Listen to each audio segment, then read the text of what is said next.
Siya na ba yung knight in shining armor ko? Charot.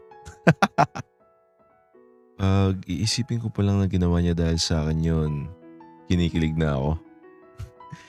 Kahit pa paano din pala, may mabuting kalooban din tong babaeng to. Thank you ah. Ha? Baka iniisip mo na pinagtatanggol kita dun. Kapal naman ata ng mukha mo. Binabawi ko na pala sinabi ko kanina. Masama pala talaga ugali niya. Bakit nakipag-away ka pa dun sa kanila? Ano yun? Trip mo lang? Nakakaawa ka kasi. Dapat di ka pumapayag magpaapi sa mga yun. Di inamin mo din na pinagtanggol mo ako. Bahala kasi isipin mo. Delulu ka kasi. Dumating na yung teacher namin kaya bumalik na kami sa kanya-kanya naming upuan. Class, magkakaroon tayo ng short film. Baka may gusto magsabit ng story sa inyo. May mga actors na tayo. Hindi na lang natin ang magandang kwento. Malay nyo, kayong mapili. Yung course nga pala namin ay mass communication. Kaya madami kaming short films. Iba to dun sa nauna naming project. Ay ma'am, si Genesis. Magaling gumawa ng kwento yan. Ha? Sumali na ako sa voice acting. Bakit sasali pa ako sa story writing? Magaling kasi gumawa ng kwento yan, ma'am. Promise ko sa inyo. Di kayo magsisisi pag siya yung pinili nyo. Teka, parang nakakalata na ako. Hindi kaya hinuhuli niya lang ako? Nagdududa na ata siya kung iisa lang kami ni Jendesu. Yari tayo nito pag nahuli ako. Sige ma'am. Try ko po mag-submit ng story. Galingan mo, Boss Genesis, ah. Ngumiti na lang ako sa kanya. Akala niya siguro papahuli ako sa kanya. Nagumpisa ako na gumawa ng script. Habang gumagawa ako, may bigla namang inabot sa akin si Ira. Ano yan? Food. Sabihin mo ako kumain. Salamat. Natapos ka na ba dyan? Medyo lang. Sige. Take your time muna. Habang nagsusulat ako para sa script na ipapasa ko kay ma'am, bigla naman nagtanong to si Ira. Genesis, di ba magkakilala kayo ni Jendesu? Oo. Bakit? Siguro naman, alam mo yung mga tipo niya sa babae. Oo. Bakit mo tanong? Sabihin mo naman sa akin yung mga tipo niya sa babae. Dali. Talaga bang gusto mo si Jendesu? Oo naman. Pipilit ko ba kung hindi? Paano kung hindi siya gwapo tulad ng nasa isip mo? Okay lang. Basta, hindi mo kamukha. Joke lang. Pero, basta, di naman ako tumitingin sa physical eh. Sus, huwag ako Ira. Kilala na kita. Masyado mataas standards mo. Kahit gaano mo pa yan kagusto. Tapos hindi gwapo? Ay sus, ginughost mo. Uy, kailan ako ng ghost? Naalala mo yung nakausap mo sa Facebook? Nakita mo lang sa personal, binlock mo na. Pangit kasi ng ugali. Pangit ng ugali? O pangit yung muka? Uy, kung nagsabi niya na, basta mabait okay lang. Lakas talaga magsinungaling nitong babaeng to. Sa una lang naman siya magaling. Kaya duda ako sa kanya na gusto niya si Jendesu eh. Baka pati yun paasahin niya. I mean, ako pala. Pero seryosong tanong, tingin mo ba magugustuhan ako ni Jendesu? Yung totoo? Pagdating sa itsura, okay naman. Ewan ko lang sa ugali. Nakadepende kasi ang ugali ko sa kausap ko. Kung ikaw yung kausap ko, wag na lang. Bakit? Ano bang pinagkaiba namin ni Jendesu? Guwapo siya, kumpara sa'yo. Bakit? Nakita mo na ba yung itsura niya? Hindi pa. Oh, huwag kang magsalita na parang nakita mo na. Kung lalaitin mo lang ako, wag mo na lang akong kausapin.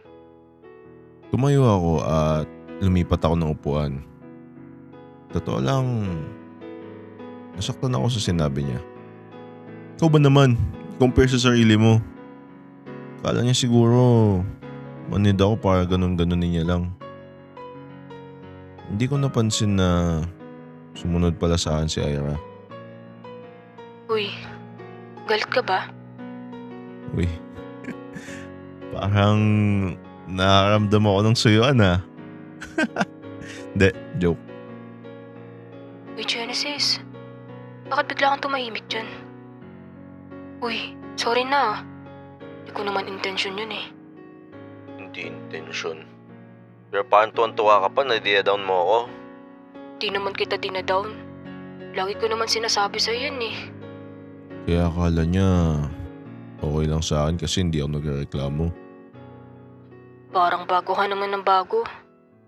Masanay ka na yun yung lambing ko sa'yo. Umumula yung tenga niya. Lu. First time yung sabihin sa akin yun. Kaya yung kilig na naramdaman ko hindi ko matago. Alam niya talaga kung paano ako kunin eh, no? Parang ewan. Doon ka na nga muna. Hindi ako mapag-focus sa ginagawa ko. Hindi ka nagalit. Hindi na. Pabebe ka talaga no? Daig pa babae eh. O sige na, take your time. Pag may time ka na sa akin, tawagin mo lang ako Aba, bumanat pa talaga. Kumindat siya sa akin bago siya umalis. Alam ko naman na pinagtitripan niya lang ako. Kilala ko yan eh. Magaling maglaro ng feelings yun. Pero okay lang. Si Crush naman eh.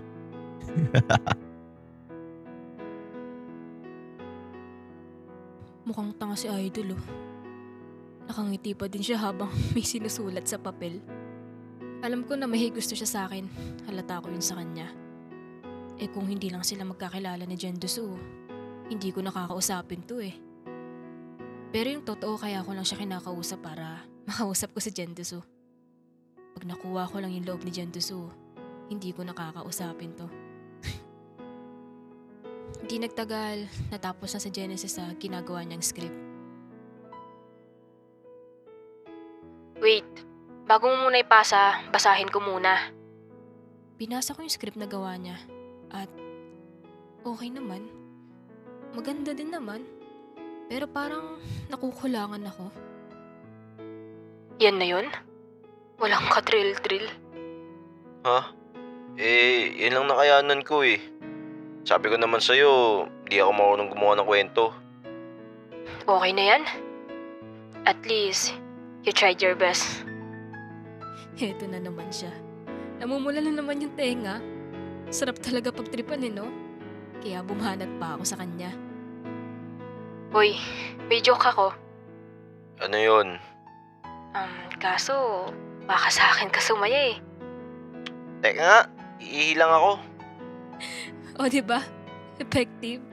Hindi lang kinilig, naihi pa.